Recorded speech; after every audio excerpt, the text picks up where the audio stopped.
ಶಿಕ್ಷಕರೇ, ನಿಮ್ಮ ಮೊಬೈಲಲ್ಲಿರ್ತಕ್ಕಂಥ ಯಾವುದೇ ಒಂದು ಬ್ರೌಸರನ್ನು ಅಥವಾ ಗೂಗಲ್ ಕ್ರೋಮ್ ಬ್ರೌಸರ್ನ ಓಪನ್ ಮಾಡಿ, ಅಲ್ಲಿ EDS ಲಾಗಿನ್ ಅಂತ ಟೈಪ್ ಮಾಡಿ ಸರ್ಚ್ ಕೊಡಿ.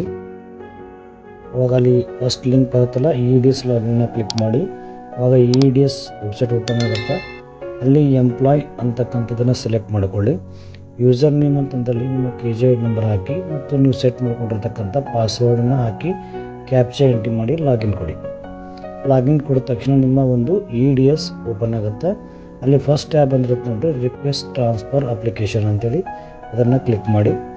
ಆಟೋಮೆಟಿಕ್ಕಾಗಿ ನಿಮ್ಮ ಎಲ್ಲ ಮಾಹಿತಿಯಲ್ಲಿ ಅದರ ನಿಮ್ಮ KJ ನಂಬರು, ನಿಮ್ಮ ಒಂದು ಹುದ್ದೆ, ನಿಮ್ಮ ಬೇಸಿಕ್, ನಿಮ್ಮ PP clearance date, school category ಇವೆಲ್ಲ ಅಲ್ಲಿ ಬಂದಿರುತ್ತೆ.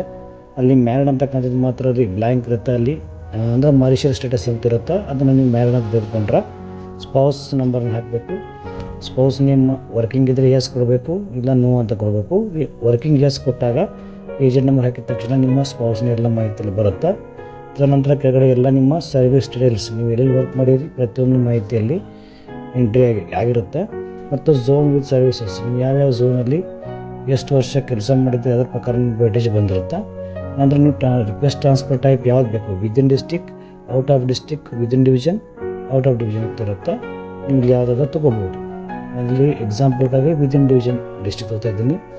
ಅಂದರೆ ಇಲ್ಲಿ ನೀವು ಒಂದು ಆದ್ಯತೆ ಪ್ರಕರಣ ಕ್ಲೇಮ್ ಮಾಡ್ತಾಯಿದ್ರೆ ಎಸ್ ಅಂತ ಕೊಡಬೇಕು. ನೀವು ಯಾವುದಕ್ಕೆ ಎಸ್ ಕೊಟ್ಟ ತಕ್ಷಣ ಕೆಳಗಡೆ ಸಾಕಷ್ಟು ಒಂದು 5 ಪ್ಯಾಟ್ಗಳು ಓಪನ್ ಆಗುತ್ತೆ. ನೀವು ಯಾವುದಕ್ಕೆ ಎಸ್ ಕೊಡ್ತಿರೋದಕ್ಕೆ ಸಪೋರ್ಟ್ ಡಾಕ್ಯುಮೆಂಟ್ಸನ್ನು ಅಪ್ಲೋಡ್ ಮಾಡಬೇಕಾಗತ್ತೆ. ಅಲ್ಲಿ ಪತಿ ಪ್ರಕರಣ, ತೀವ್ರತರ ಕಾಯಿಲೆ ಮುಂತಾದ ಎಲ್ಲ ಪ್ರತಿಯೊಂದು ಪ್ರಕರಣಗಳಿಗೆ ನೀವು ಡಾಕ್ಯುಮೆಂಟ್ಸನ್ನು ಅಪ್ಲೋಡ್ ಮಾಡಬೇಕಾಗತ್ತೆ. ಇದಾದ ಕೆಳಗಡೆ draft, save as A draft ಮತ್ತು ಸಬ್ಮಿಟ್ ಅಂತ ಇರುತ್ತೆ.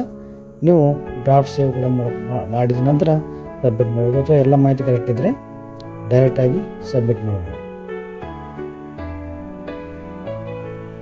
ನೀವು ನೋಡ್ಬೋದು ಡ್ರಾಫ್ಟ್ ಸೇವ್ ಅಂತ ಇದೆ ಮತ್ತು ಸಬ್ಮಿಟ್ ಅಂತ ಇದೆ. ಸಬ್ಮಿಟ್ ಅಂತ ಕೊಟ್ಟ ತಕ್ಷಣ ಅದು ಒಂದ್ಸಲ ಕ್ಲಿಯರೆನ್ಸ್ ಕೇಳುತ್ತೆ. ನಂತರ ಯಾವುದೇ ಡಾಟಾ ಚೇಂಜ್ ಮಾಡಲಿಕ್ಕೆ ಅವಕಾಶ ಇಲ್ಲ ಅಂತ ಹೇಳುತ್ತೆ.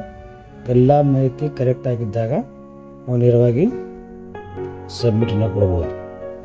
ಅಥವಾ ನೀವು ಡಿಸ್ಟಿಕ್ ಆಪ್ಷನ್ ರಿಕ್ವೆಸ್ಟ್ ಟ್ರಾನ್ಸ್ಫರ್ ಡೀಟೇಲ್ಸನ್ನು ಕೂಡ ಚೇಂಜ್ ಕೂಡ ಮಾಡ್ಕೋಬೋದು. ಅಂದರೆ ಫೈನಲ್ ಸಬ್ಮಿಟ್ ಮಾಡಿದ ತಕ್ಷಣ ಏನು ಮಾಡ್ಲಿಕ್ಕೆ ಬರಲ್ಲ, ಅದಕ್ಕಿಂತ ಮುಂಚೆ ನಾವು ಚೇಂಜ್ ಮಾಡ್ಕೋಬೋದು.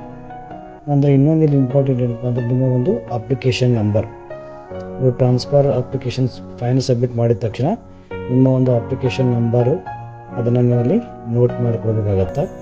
ಅದೇ ರೀತಿ ಅಪ್ಲಿಕೇಶನ್ ಸ್ಟೇಟಸ್ ಕೂಡ ನೋಡ್ಕೋಬೇಕಾಗತ್ತೆ. ಪ್ರೆಸೆಂಟ್ ಈಗ ಪೆಂಡಿಂಗ್ ಅಂತ ತೋರಿಸುತ್ತೆ.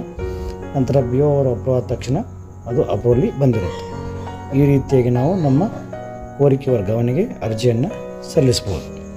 ಧನ್ಯವಾದಗಳು.